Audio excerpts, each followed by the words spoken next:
Give it a moment here for Twitch. Do I know what day it is? I think I do. Let's see what else I missed on these slides. All right. I believe we are live here on Twitch. Let's make sure that this updates. It does. All right. So today is November 5th, 2024 here at ASU and CSE466. We are moving on to Sandbox escapes, which is another 1 week module here. Before I do class stuff, in general, if you're unaware, today is the day we all vote. I would encourage you to do so if you are eligible and have not. Polls are open until 7 today. All right, memes. Race conditions. So people definitely have opinions on race conditions. Generally speaking, people do. If you liked race conditions, you'll really like microarchitectural exploits when we get there. And if you did really not like race conditions, you're going to really not like microarchitectural exploitation. Because microarch is just really, really, really hard race conditions. Would be a way of putting it, to just kind of let you know what you have in store here. For whatever reason, a lot of people are stuck on level 5.1. I don't understand why, but it was definitely the case. I don't know. I like this meme is probably my favorite out of the bunch for race conditions here, because it's definitely the probably most accurate or most truthful meme as far as like how to think about race conditions. Your code doesn't have to be insanely fast, right? If you're running something slow in a loop, but you're doing it in parallel, your slow code will eventually hit. These things can eventually line up. What I think happened for the most part for people is people immediately started using like rename @2, as they frequently do, which is like this super fast syscall you can do to swap files. And in turn, they didn't spend any time thinking about how to write parallel code. Right? They wrote something with fork and it exploded and it made no sense, or they weren't able to kind of reason about it very well. But level 5.1 in particular, enough people complained about it that I sat down for, I don't know, 20 minutes or so and threw something together in Python just to show that it could be done. And my Python code with, I think, 4 processes was getting something every couple seconds. Or maybe even a couple of seconds. I don't remember. You'd have to check the on topic channel. But you can totally do it with slower code and not having to hyper optimize. There's some people saying that you need to call rename @2 in assembly, and I'm just like, you've gone too far. Yeah. Because like if you don't know how to write good parallel code, or you're not familiar with fork not being, I would say, judicious in how you spawn processes, you will end up with this kind of giant insane mess, which inevitably happens. Race conditions, people tend to sum it up, as I said, as everyone's got to go fast. But instead of writing a ton of super fast things, you can just intelligently spawn more children. Right? I know I said this. I know I said this many times, and I know it happens, and it happens every semester. Someone doesn't watch the lectures, and they use Python threads, and then they like claim that, you know, their challenge is cursed, and it's not. I didn't get the time to actually look at the differences between 9, 10, and 11, but apparently a well-written solution to 9 can work for 10 and 11.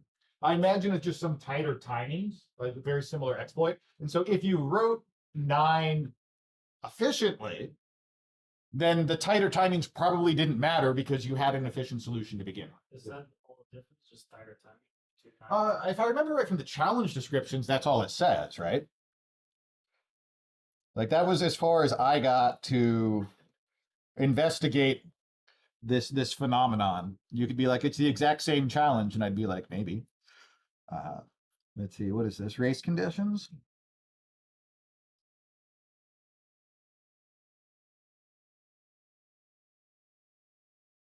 Uh, 9. Race something out of the program. Additional difficulty making the race harder. More additional difficulty making the race harder. So, oh, I mean, do you have the ability to reverse engineer a binary? Yeah. Did you look? Well, My script worked, so Okay, so the answer is like you're curious, but you're not curious enough to like make 3 clicks on the desktop interface there. Like you have the power and hopefully the skill to answer that question, and that I'm just going to leave on you. I don't imagine it's anything particularly crazy. It's just a matter of allowing sloppier solutions, for lack of a better way of putting it, from working, and then hopefully it guides people towards a more efficient solution as they iterate through it. Like you have probably found this in other modules as well, where the solution to a later challenge may work on several prior ones because we remove the number of approaches that you can really use, right? It's probably something very similar here with 9 through 11, and you just immediately wrote, may have been the first thing you thought of, but an inefficient solution that didn't have any of the problems that we introduced in the later challenges. I mean, that's what I can give you. Other than that, open it up and reverse it yourself. Yeah, I think it's pretty cool. This is the other, side or experience of doing race conditions, right? My code is right. It's the challenge that's wrong. Everyone else gets theirs to just pop out right away, and I ran mine forever. If I just let it run a little bit longer, maybe I'll get the flag. For some people, that's true. Oh, I don't think. Yeah. Okay, I did post that. I was thinking of this one. For some people, that is exactly what happened, right? They like, okay, whatever, I'm just gonna let this run and go grab dinner, and then it just fell out, right? While they walked away. But the intention is not for it to take that long. That every single one of them can have the flag fall out in a matter of seconds or less than a second. Another thing, and I really empathize with you guys on this one. I think this is mostly 365 names because you guys have been pretty cool with me, and hopefully I've been understanding with you as far as just pain on the dojo. All right. The dojo is growing, and there's definitely some growing pains along with it. And so if your weekend, consisted of this, I'm sorry.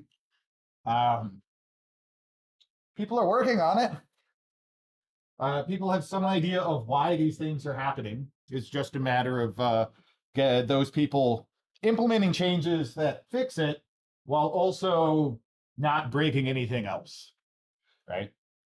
I don't hear that much from you guys, but in general, in other channels of the Discord, people make this comment about like, oh, server space and this, that, and the other, and this is super easy. Amazon scales things. Why can't this be, And it's like, guys, I understand that you are pursuing a degree in computer science. All right. Once you have that degree in computer science, hopefully you understand things are not nearly as simple as you think they might be. It's not like you just throw money at a problem and say scale, right? At some point, you have to actually do some computer sciencey things and think about how to solve computer science problems. When you think about how the dojo works, we're providing you a full runnable environment, that spins up dynamically with a whole bunch of moving pieces under the hood.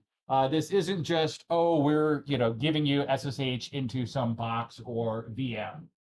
Not that you need to know the details, but the point is there's a lot of moving pieces, and so as a result of that, things will go wrong, and we'll just kind of do the best we can with it.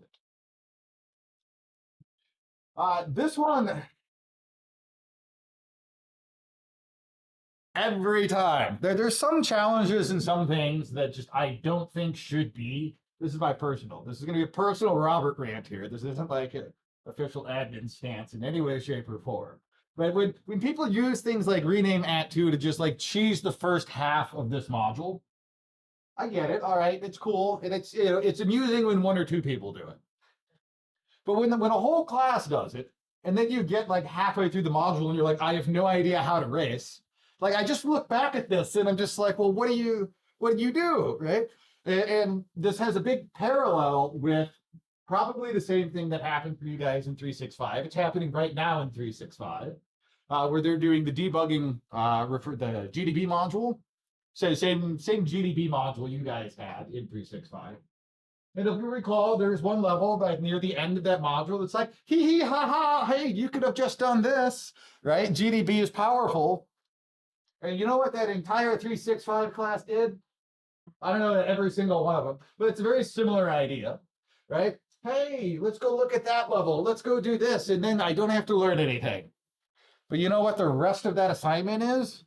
Building a web server, debugging new binaries. They have the brand new reverse engineering module that launched yesterday that you guys haven't even seen, right? That they super cool module. Like if you have free time and like want to do this for fun, they created the Connor image format, which is a custom file format that can then be rendered as an image in your terminal. And so you're reverse engineering this binary that works on this imaginary file format that you have to reverse engineer by reverse engineering the binary. Think like Yarn 85, not nearly as crazy, but similar idea. And so now there's all these people that don't know how to step in GDB that have to reverse the Connor image format. Very similar thing will happen in 466 here with race conditions and doing things in parallel. Is what it is, right? But just food for thought in my kind of personal take. It is worth figuring out how to do this stuff in Python. Like being able to write multi-process code, whether it's in Python or not, like just being able to reason about forking and waiting and doing this type of thing is a valuable skill, regardless of if you want to be in security or not. Just like that's something I think any reasonable programmer should be able to do. Course schedule, we're chilling here in Sandbox escapes. This is still here, kernel security. We'll see what happens there. Final reminder, the withdrawal deadline is tomorrow. To reiterate, there will be no massive curve. And please make the decision that is correct for you. Taking a W is not the end of the world. I myself have a W on my transcript. Like things happen, life happens. It doesn't mean that you cannot be successful or have a successful academic career. So it's not the end of the world. Consider it because if you do not withdraw, a grade does have to get posted. My response to this meme was, at least I did it at the beginning of the semester. All right. So everyone that is still here, you know what you signed up for. You can't fault me there. Other logistical things, course scheduling. So if you didn't see it, I announced on the Discord that race conditions, I'm just going to give you guys a whole nother week. There were a bunch of dojo issues, as the memes implied. CSE466, I think they hit like 700 and some odd users peak simultaneously, all just like sporadically spamming things as they approach their deadline. That got pushed, and so it was multiple days of that, which I'm sure impacted you. The kind of ironic thing is for race conditions, it's actually helpful. Like the busier the system is, the easier it is for you to win your race. It will be the opposite when we get to microarch, because the busier the system is, the less likely you are to succeed with microarch. Fun fact. So the checkpoint and deadline are moved to 11:11 at midnight. It's the same time as Sandbox escape, so we'll just have them both be due at the same time. I understand that everyone's availability as far as time to work on challenges is different, and so I don't think just giving like an extra day is a fair thing. We'll give you a whole week, so you get a whole another weekend, whatever, to kind of deal with whatever it is you have left. Kernel module should be the next thing. We'll see. With the dojo being as it is, I'm going to say dev resources that could have been tackling this thing to make kernel not suck for you guys have been busy making the dojo not suck. So I don't know if we're going to do kernel or we're going to do microarch or what we're going to do. We'll figure that out on Thursday. We might do a kernel that just really sucks. I don't know. We'll deal with that. I got to think about it. All right. Demo plans. Do you guys have anything? I don't have anything in particular here. So I don't think I think sandboxing is a cool module. I think there's some fun and interesting things you can do with the sandboxing module. But I don't think there's like a, oh my gosh, I have to know X, Y, or Z. So looking at the module as a whole, there's really three things that you need to have an understanding of, which Jan's videos cover. What is chroot, what is setcomp, and then what are namespacing? What is namespacing? I can talk about chroot.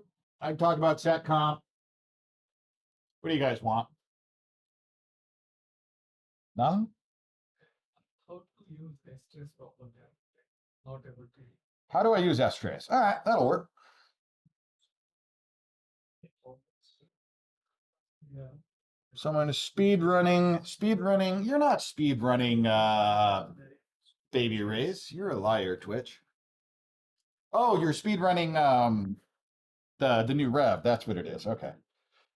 I know who that person is, and they have a blue belt. I'm like, I know they're not doing Baby Rays. Okay.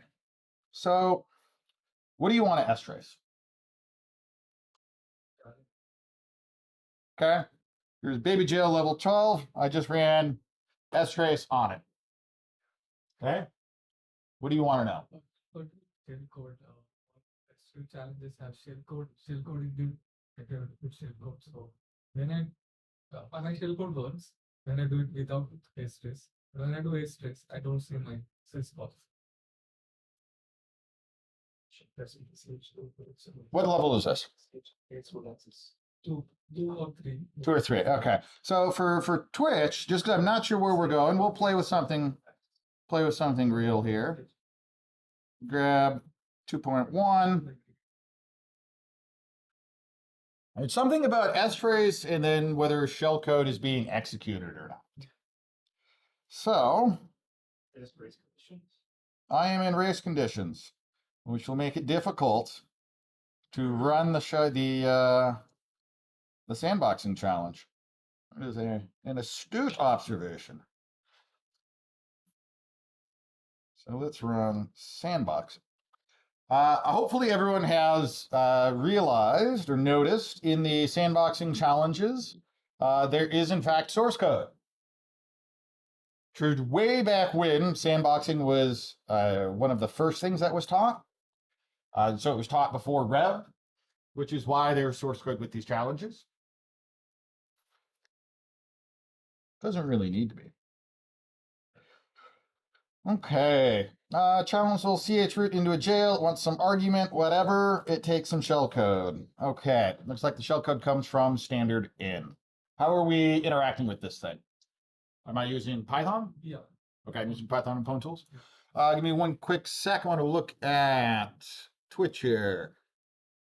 Twitch says, I just got to one where we have close fstat, lstat, stat. Could we talk about stat? We talked about stat, didn't we? Wasn't the answer to stat a really, really simple one? It was read the gosh darn man page. I think that question is in reference to escaping seccomp using 30-bit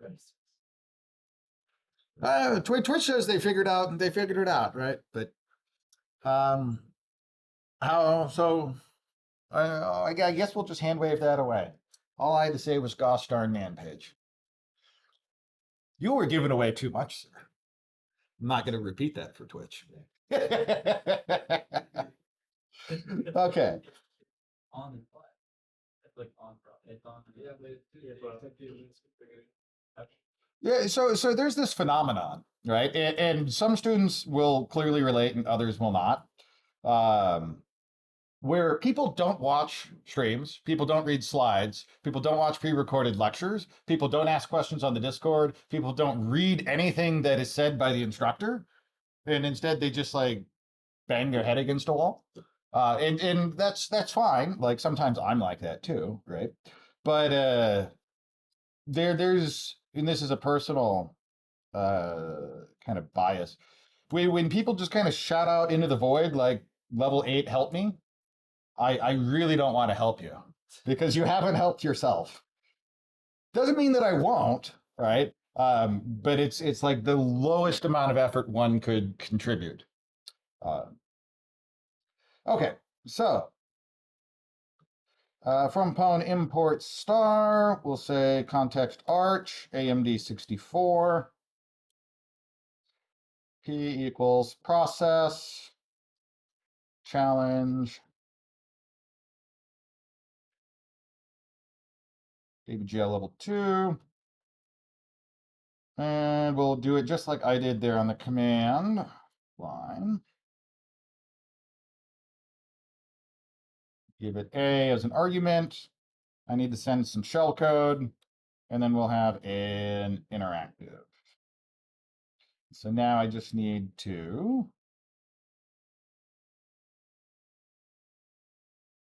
all right. Let's run this and read. Okay, I have, according to the challenge, I don't have any restrictions. So let's just call exit. Anyone remember what the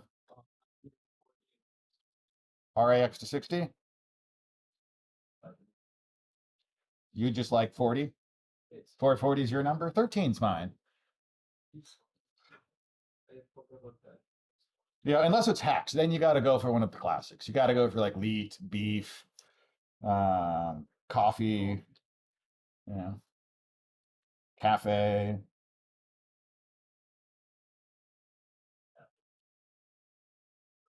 One day. See, this is why I empathize with you guys. All right.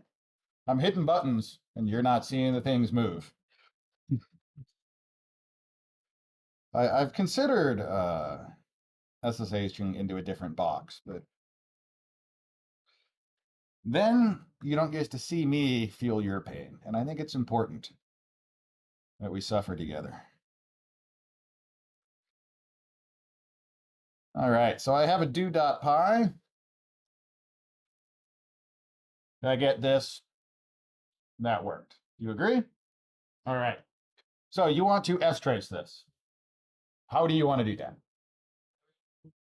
In front of in the process.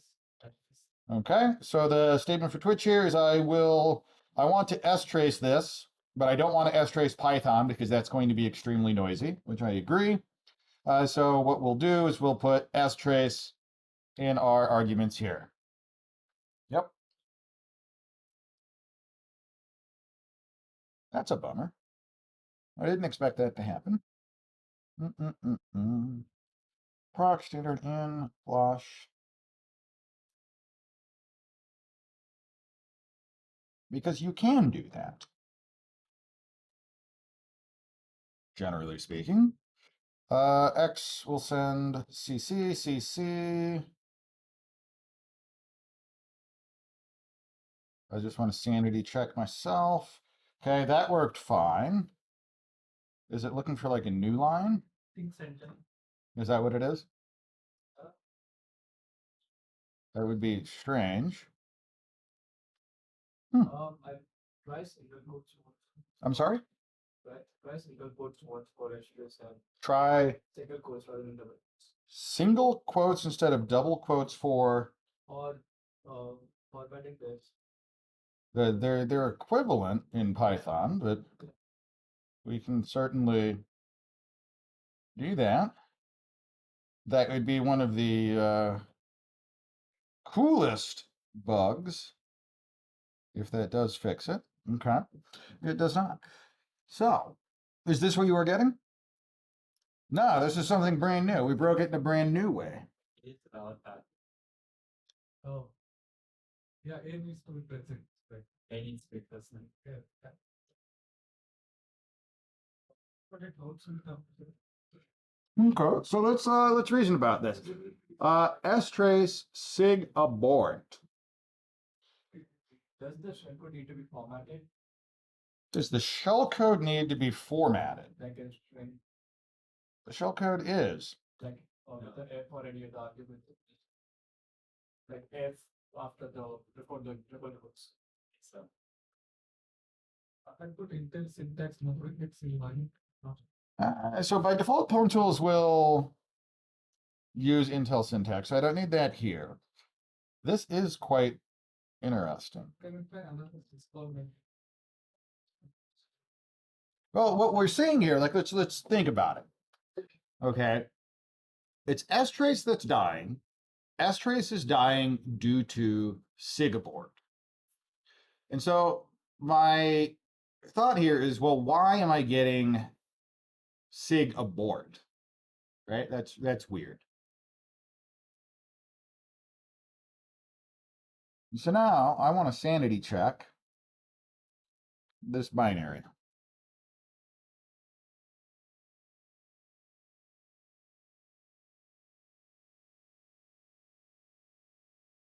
Does this thing like SIG abort all on its own somehow? We assert fail if argc is greater than 0.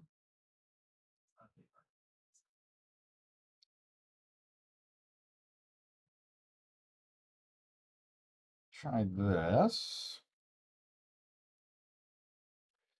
I'm just going to try a couple things. So the first thing I'm going to do, I actually don't know where we're going here now. This got fun.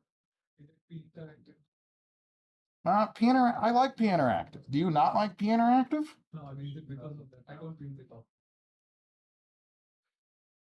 Other thing we could have is there could be. But breaking before being interactive is breaking when you send the shell code. You think it's breaking when I. Okay.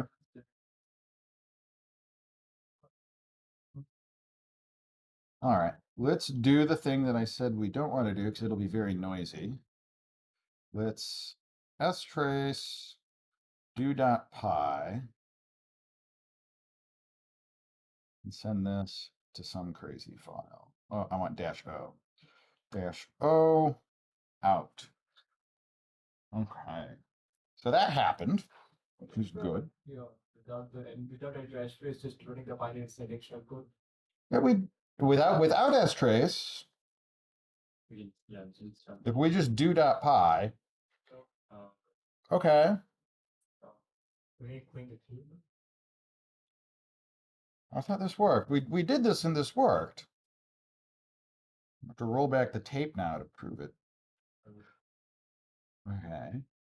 Let's get away from shell equals true. Okay. So that works.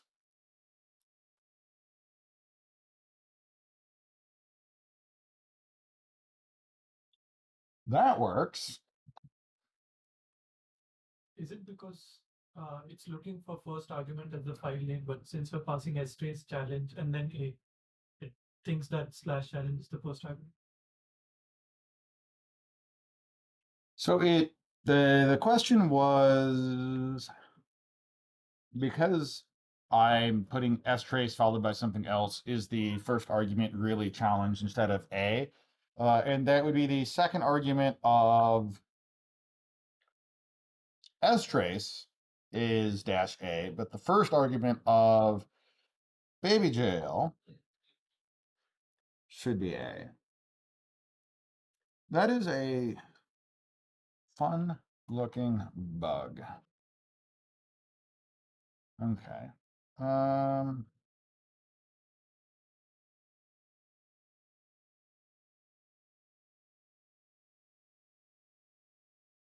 Let's do.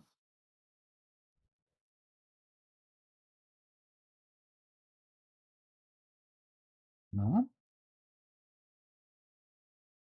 Huh. I don't have a good answer for you.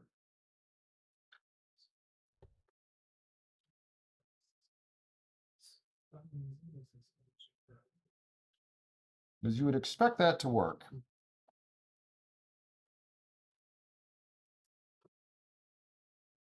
argc, right, we assert fail, argc greater than 1.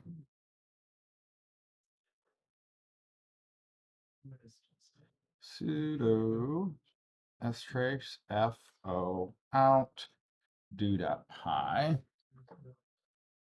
Tools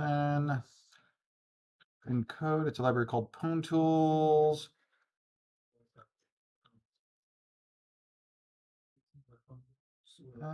Okay, so Twitch is at a loss here too. Okay. So here's the do.py. There it is, exiting with an error.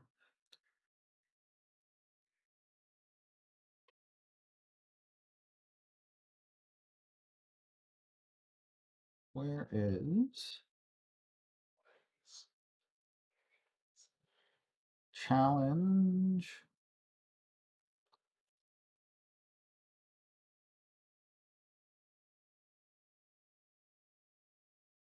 Just, there should be.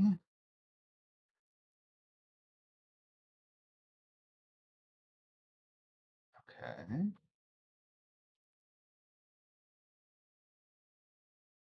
It's like it doesn't exec it. I'm confused. Because I would expect to see Python fork and exec. Did you find it? Are you helping somebody else, or did you figure out what I'm clowning on? So I was just helping him. Okay. Well, that's fair.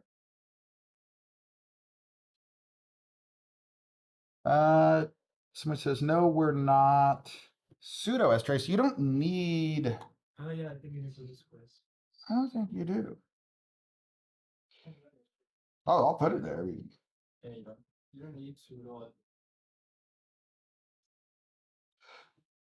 Oh, well, does this thing open the challenge already, or open the flag file and then sig abort if it doesn't?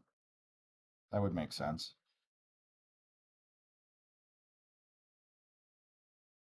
Okay. Okay. So somewhere here, this guy has to be opening the, like trying to open the flag and then sig aborting. Actually, what's happening was Where- chroot needs sudo to run. Oh, is that what it is? Yeah, because you're doing assert on chroot. Oh, yeah. So it fails there if you don't do it right. Okay, we're failing this assertion Yes. because chroot. Okay, that makes sense. Now, the thing that bothers me though, like I 100% buy what you're saying. Because I swear I did this, right? And then I did this. That's pretty I had something similar happened yesterday. I changed the permissions of cat and it just stopped working. Okay, so we got there, right? Well, it doesn't always have to be that that I'm the one that finds it. I should have just stuck with my guns here on like, let's look at what the binary itself is doing, right? And chroot does require sudo.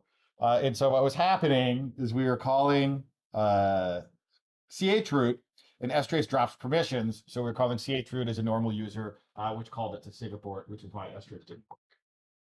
Was that what was happening to you? It was something else, but we still learned something fun and hopefully useful along the way. Oh, didn't. I don't know what happened. Honestly, it's the same thing that happened. Okay. I showed chroot, right? Yeah, it could be this, but I wasn't getting message calls printed. So. Okay. It'll just be a mystery for the ages. Okay. But I wasn't getting that error. It was like I could see syscalls, but it wasn't that error. Okay, there was something else going on, but this was still a useful endeavor. That's what we'll go with. All right. So, anything else interesting? I got nothing, guys. What else do I have here? So, everyone understands what chroot does? Maybe? Can anyone tell me what chroot does? We know that it doesn't work if I'm not root. All right, but what does it do when I have permissions? set the directory where everything is popped, like the entire system is. So, is this chroot that chroot?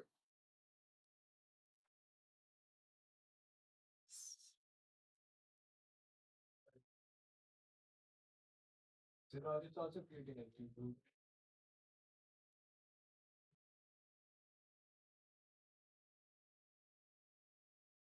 Did this do that? Because you passed it to bash and changed it to slash bash. Oh, you need Wait, what's happening here? you need a bin bash in them. Okay.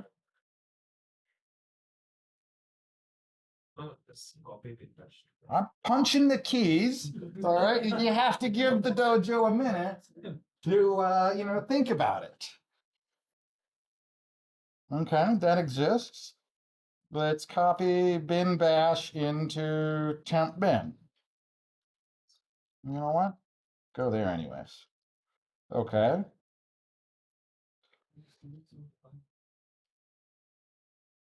That gonna work?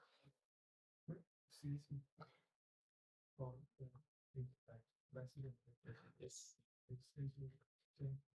No, you see actually in a folder. That's what it does. It's the command you have to folder after switching. No.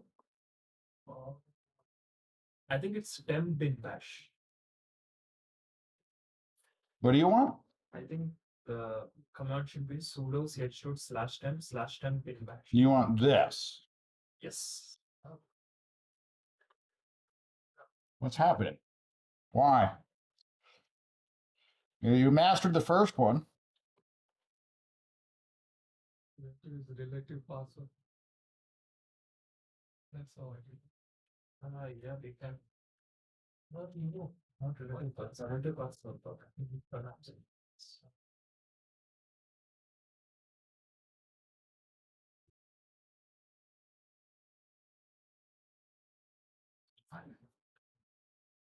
No love.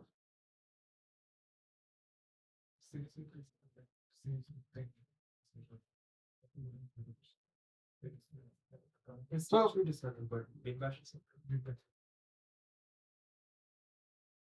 These challenges make it work. How do they do it? I don't know, man. I just get flags. I run rename at. Rename at 2. Oh, that's the one thing we learned. It's not rename at, it's rename at 2. So we had the right idea here, right? We are creating a folder named bin. Inside of bin, hopefully we have bash, which we do. And then when I chroot, let's trace this.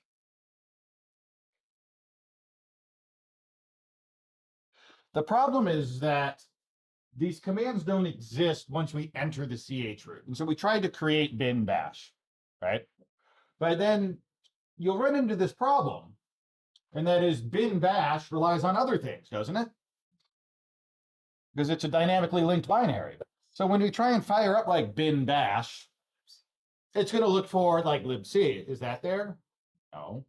And so we have to, if we want to create a chroot jail, we have to actually move everything that the binary could reasonably want into that little world that we're going to chroot into.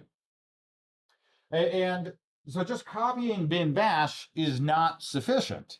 If we looked at temp bin bash, we see that it is dynamically linked.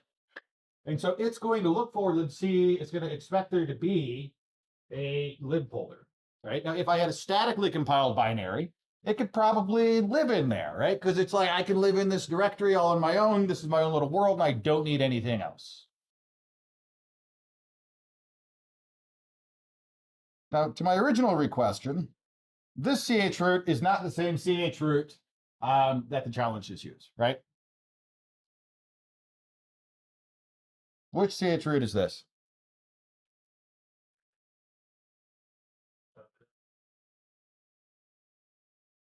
This is actually not the terminal, the man page for it. This is the concept. We're at chroot 8 for core utils. I've never been to a man page 8, but that is not for the terminal command. The terminal command should be man1 chroot, which doesn't exist. Is this a built-in? No. That's strange. Okay, so this is man2 is the syscall that everything is actually using. Now, somebody said chroot, what it does is it changes the definition of slash, right? And that's all it does. However, as we saw, just trying to set up and run like bin bash in a chroot jail, it's not as easy as just like, oh, we're going to set root to be something and then run this arbitrary program, right? There's actually a lot of things that you have to like get set up correctly, make resolve correctly when you start changing what root is and what the path is. Does chroot impact any other resource on the system? No. And for the first, I don't know, 2 or 3, maybe 4 challenges where we have like these basic chroot jails, that is the idea, right? It's going to run chroot, which will change what slash is. If I want to have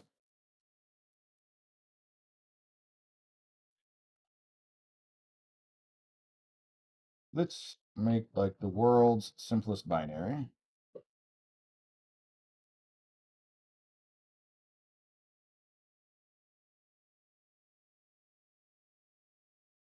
Put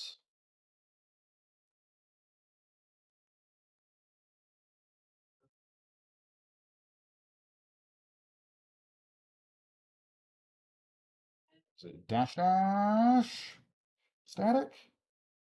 No. These are the things that I should know, but I don't. GCC static dash static PIE. Is that going to work? Apparently I cannot do that.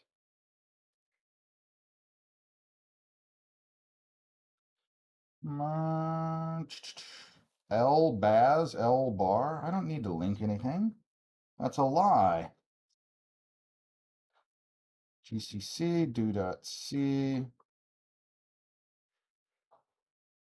Sad day. All right. So I can't even build a static binary for you.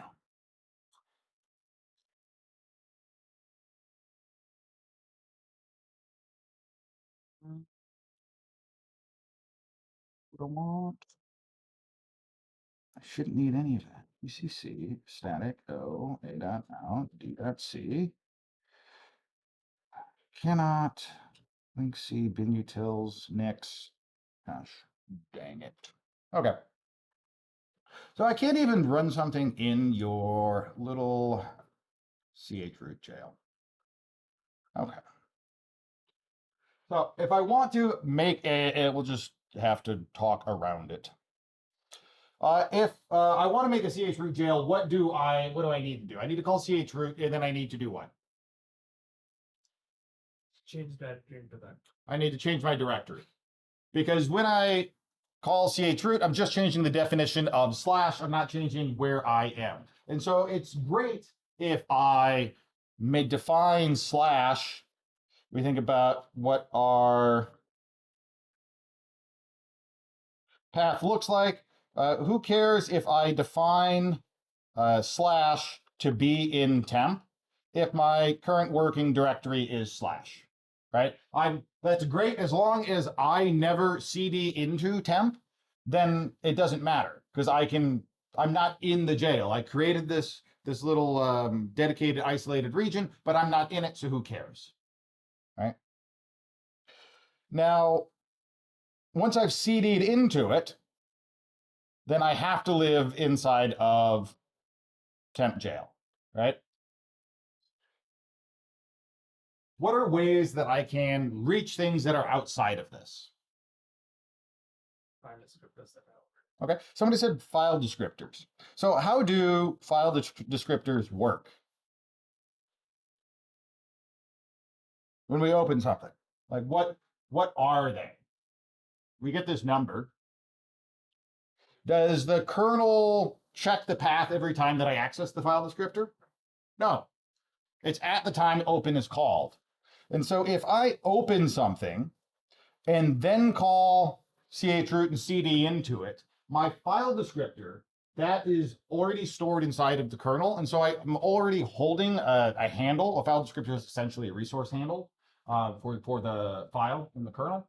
I can access that file after I've chrooted in, right? And so that's a way that I can access things that are outside of the jail. What are other ways I can access things outside of jail?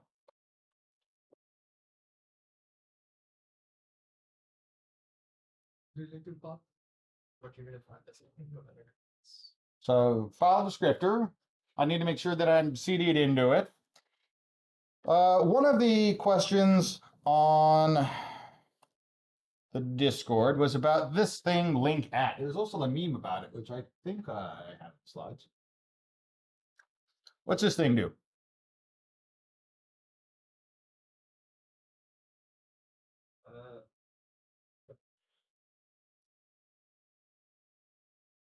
This is the thing you had a meme about, right?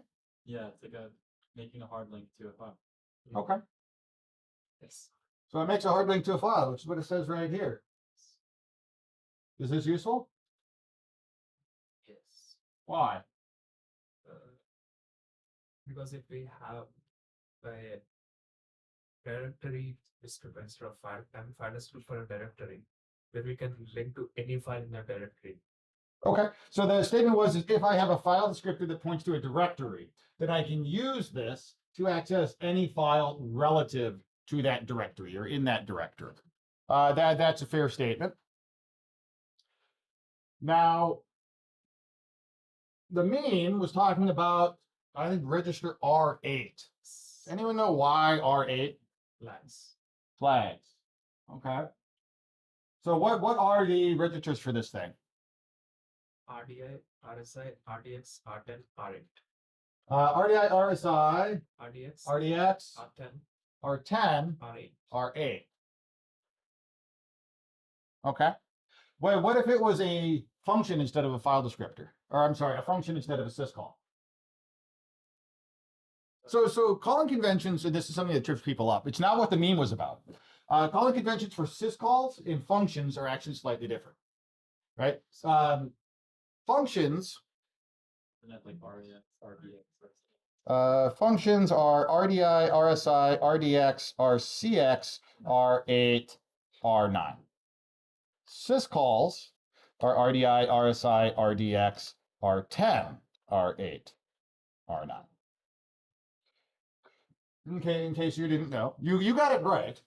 I just did the challenge. What's that? I just did the challenge. Well, because you just did the challenge. Yeah. So it's a common mistake that people make is if you look at just general calling conventions, you'll see RDX, RCX, R8, R9.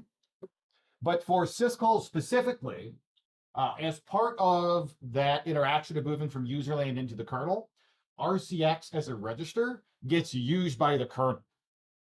And because of that, RCX can't be used for the syscall calling convention, which is why it's slightly different and they use R10 instead. That's a gotcha.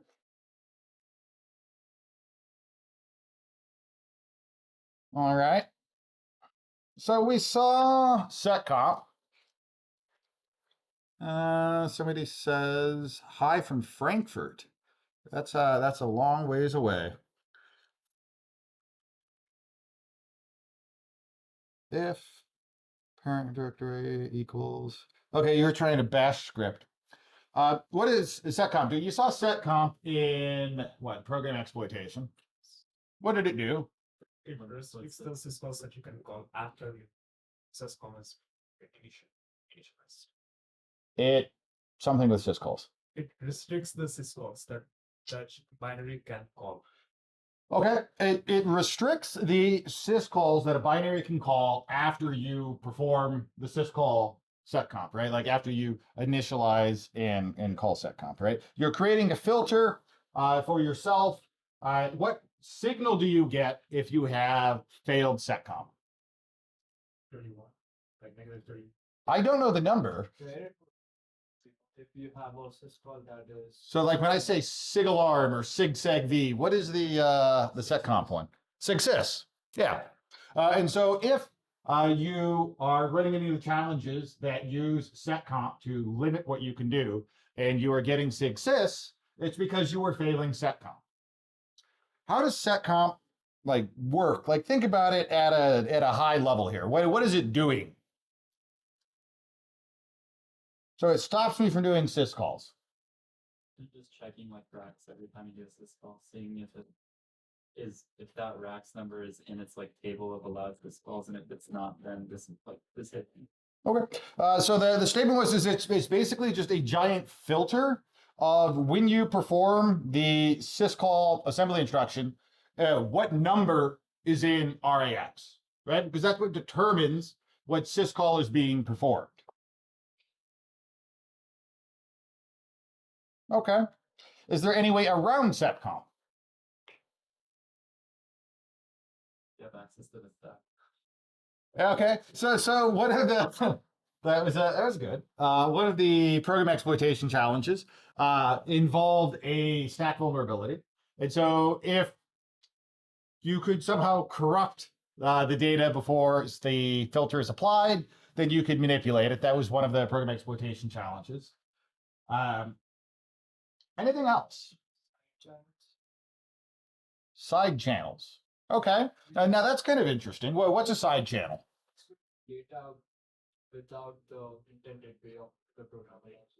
For example, if the programmer allows certain syscalls, let's say there's no write, using the other syscalls in a manner that allows you to grab the intended.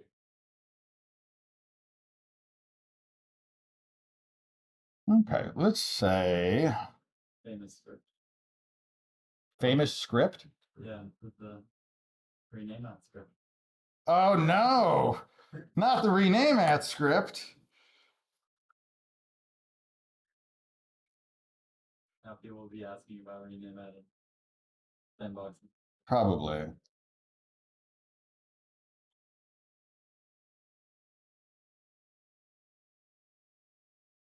Okay. Let's do something very similar to what I was already doing. I think we did this. No, we didn't. So at the end of reverse engineering, that very last John 85 challenge, how many of you guys finished that? Okay. Oh. 2. All right. So that one, I'm not going to say was a side channel, but it was very similar to a like side channel attack. The idea is there are other ways that we can leak information.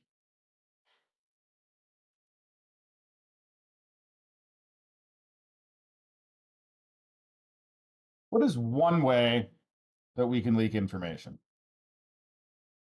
that Jan talked about in his lecture video? Exit codes. And this was something that was used in Jan 85.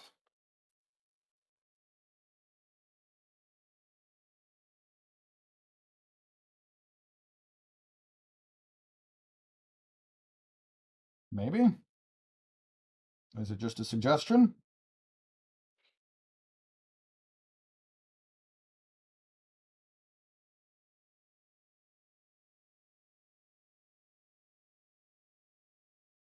Okay.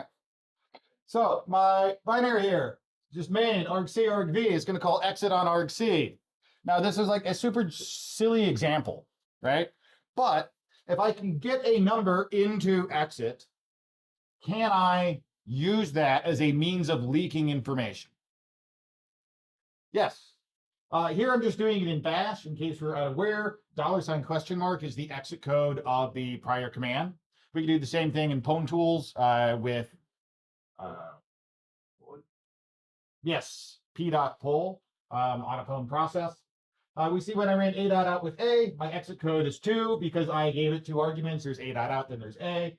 And then if I run a.out abc, there are 4 arguments. My exit code is in fact 4. So did I print anything? No. This is something that the process has to do as part of being complete, right? Of just being done and exiting. There has to be an exit code. What's a normal exit code? Like a good exit code? 0. 0. right? Typically non-zero indicates an error. What's another way I could indicate or communicate information without printing anything? What was that? Sleep? Okay. I think it's man 3.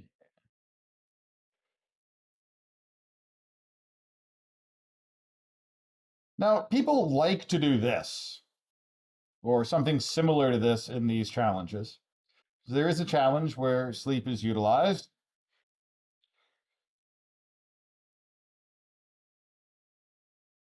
Could I figure out how long this thing was sleeping?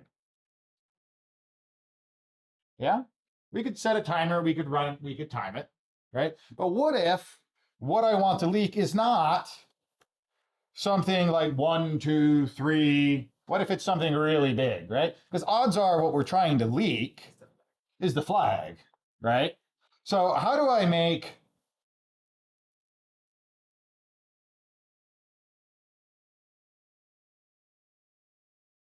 this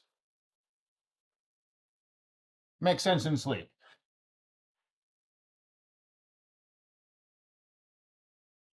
What's that? Wrong. There's a long approach. Well, just I want a approach. Right now we have, I don't know, man. Right now we got silence. So like the approach that's going to take a week is better than the approach that just doesn't. No, it's fine. Like, What do you sleep for whatever the byte is? okay, so the statement is, what if I just sleep for whatever the byte is? You loop through the each character and the ASCII number is the amount of time you see. So if I say like flag 0, that should be P, right? All right. That's like the one. Well, Yeah. I bet you that is going to be a lot longer than P. Do it down here so I'm not on the camera. Give me the ord of P. All right, P should be 112. Now if I think I got to L trace it.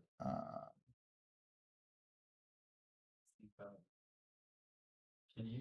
Okay, so that did actually go. I was surprised. It did pull the actual value. It didn't treat it as a pointer to the mem address. But all right, that's up for 112. And so I just need to sleep for somewhere between 100 and 128 seconds for every character. That is a long approach where you could determine a good time for what you're passing. Like you can determine to figure out what the flag is. This was one way of doing that. This is just what you're saying. Okay. Was there another thought? I haven't attempted this, but I was thinking if you could take like based on the precision of C, if you could take a few and then like divide by like 1,000 or like 10,000, and then you have like precision of like I don't know. Okay. The 12 digits, you can see like a sleep and then leak like multiple bytes at a time. Okay, so the thought here was, what if we're gonna write some ugly number? Do I want this to be an int?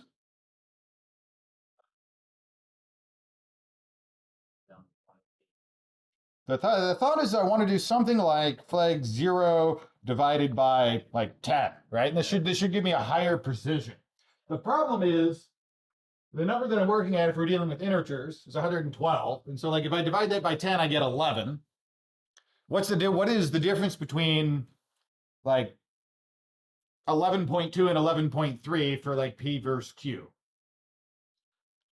Right? I'm not actually going to do that because I'm going to lose that lose information when I treat it as an integer. Now I wouldn't recommend it. Try and convert it into a float, right? We're like, well, then I don't lose information. Well, floats are actually quite lossy. But our problem here is sleep takes an int. So I can't use sleep.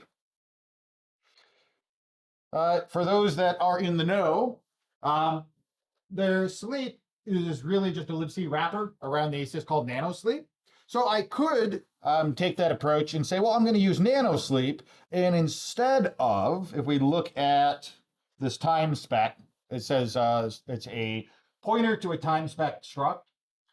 And this time spec struct consists of seconds and nanoseconds. So I could do something similar by instead of calling sleep here on seconds, I could call nanosleep and specify nanoseconds, right? And that could give me a smaller amount of sleep time so the thing may run faster. This is a simpler binary. I'm thinking that what if using milliseconds, because nanosleep takes seconds and milliseconds, right? Oh, sorry, yeah, nanoseconds. So would it get disturbed or would it get changed by the program execution flow? For example, let's say it's sleeping for 1 second, but nanosleeping is for 0.1 and actually does 4.3. Something. Say again? So I'm just thinking that with the binary noise, like binary execution flow, would it affect nanosleep time? Okay, so the statement, which is a good thought, hopefully I can do this. TB sec equals 0, TB nsec will be flag 0, right? And then we nano sleep for T. Make sense? Hopefully. The compiler says no. What did I do? Man, nano sleep. Oh, it wants this other thing, but this other thing can be null. So it will be null.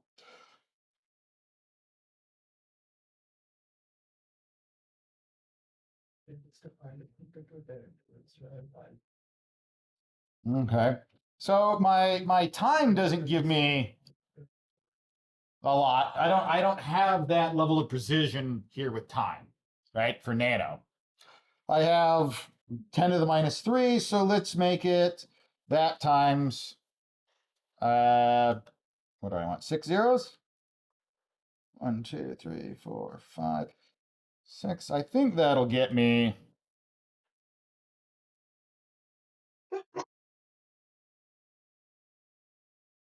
Well, now I consistently get something. But what was P? Okay. And what do I? No, it's almost consistent. I get 113, 114. So you just have to take the time with the regular binary running practice from the. So the statement here was that, hey, I know that there's some runtime of just like starting up the binary. I know there's some runtime of this just running, right? And because we know the first letter is P, and so we're expecting 112, we're seeing 114. What if I just subtract 0.002 from this, right? That is a way of doing it. I wouldn't do it this way myself because of this exact problem, this variation, right? We may know, because we have to run it once for every character. And we may know, oh, well, this was wrong, and this was wrong, and this one was right. But what happens when we get to these random bytes that are inside the flag? How do I know if it was an A, a B, or a C? Right, based upon that time. Which one is the right one? Now, you could make an argument, and we'll play this game in MicroArt, but you don't need to play this game now, of running this 100 times for each character and being like, what is the most likely thing, and doing some math and doing some statistical analysis, right? You could totally do that. And you would probably end up with a correct result if you wanted to write code that did that. It's more work than is probably needed.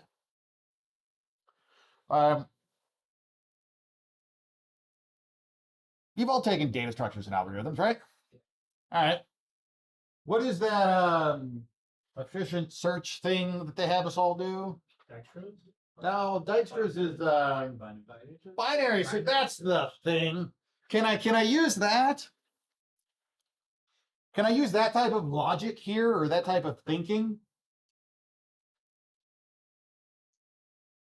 So like the minimal case when it comes to like leaking information in a side channel is I need 1 bit of information.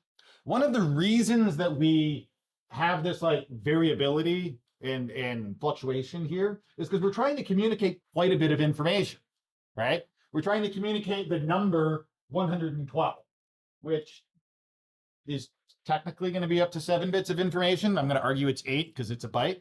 There's really only 7 bits that are carrying data we care about. And so if any one of that is slightly off, we have this error going on. Is there a way where we could concretely say, I know for certain some piece of information, 1 bit of information about this first character?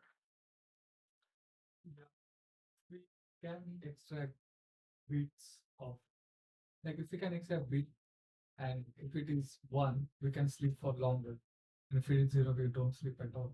Okay, so the statement was, we can make the decision to sleep or not sleep. That is a binary decision, right? Something happened or it didn't happen.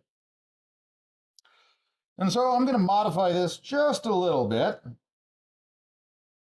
And we're going to say guess is going to be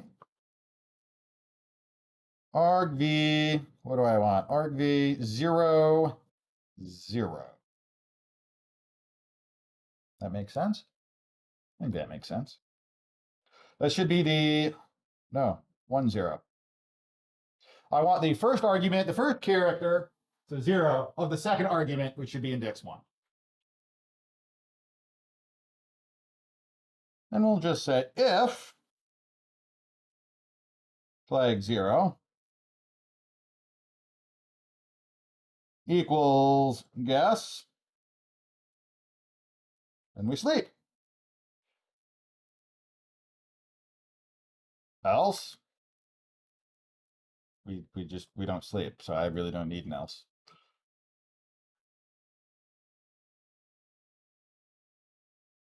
All right, let's see if I can write C code today.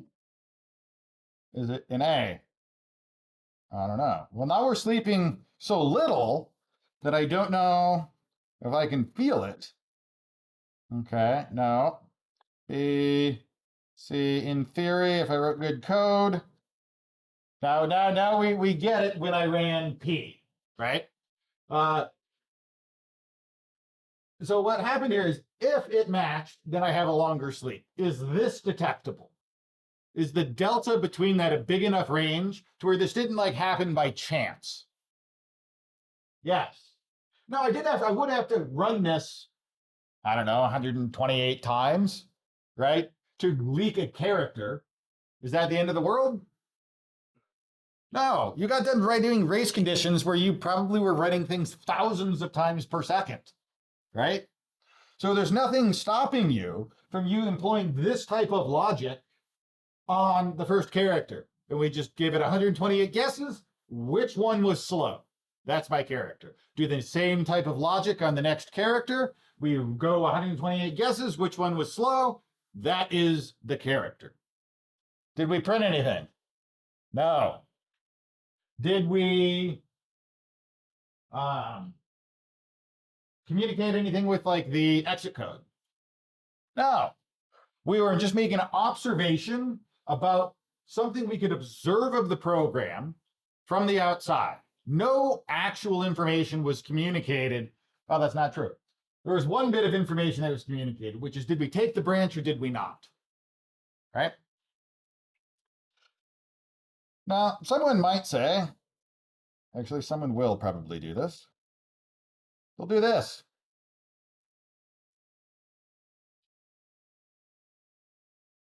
Is this an efficient algorithm? Somebody said, no. I said, wait a minute, Robert. No, this is slower because you're sleeping every time it's false, right? Whatever your indicator is that's increasing your runtime, try and do it as little as possible. This wouldn't be the end of the world small scale, right? And especially since we're sleeping for 1/10 of a second. But someone's going to write something that's going to be like sleep for a whole second on false, and then it's going to run for like 15 minutes. And that's not me, okay? That's your code, guys. Now, this logic, this idea of this binary search, if either a path is taken or a path is not, that communicates one bit of information, doesn't have to be asleep. It can be anything that you can observe. This is important. There is a challenge that lets you call sleep. There is a challenge that does not let you call sleep. Any binary choice that you can observe whether a path was taken or not is sufficient to communicate one bit of information. Does that make sense? Like why that works?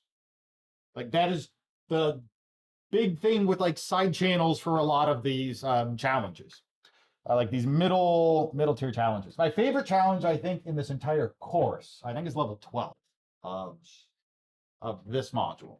Not because it's like impossibly difficult, but it's just a fun one to solve. And there's always a more fun way of solving it, right? So like this was pretty quick, right? For these later challenges, they just remove more and more things that you can do. And so you have to think of more and more creative ways of leaking information. I think level 12 is the most restrictive one of the challenges for this one. Last year, me and a TA competed for the fastest solution for level 12. I don't have the code. I was rewriting it before class. I don't have it done yet. I'll have it done by Thursday, though. And it would leak the entire flag in like 0.001 or 0.000 to where like it didn't even register on this for the entire flag. Right now, it's using a side channel that like we don't talk about in the class, but side channels aren't specifically, oh, you slept a bunch, oh, that was great. Like it can be anything that you can reason about. Is that the challenge with nanosleep? What's that? Or are you talking about the challenge with nanosleep or the one with just read? Just read. I think it's the one with just read. That's the one. Okay. Yeah. That was one of my favorite levels in their favorite challenges in this whole course. Just because I think it's fun and there's actually a surprising amount of creativity. And it goes back to very similar to race conditions. How you write your code matters way more than anything else. People will write horrible things that just will not work. And you'll be like, this can't be solved. But they can all be solved almost instantaneously if you write efficient code and think about it algorithmically correctly. That like abstract data structures and algorithms class that you didn't pay attention to is going to matter in this class or in this module when it comes to leaking information. With that, I'm on time, so we'll end it there. Twitch, it was fun. Goodbye, good luck, go vote.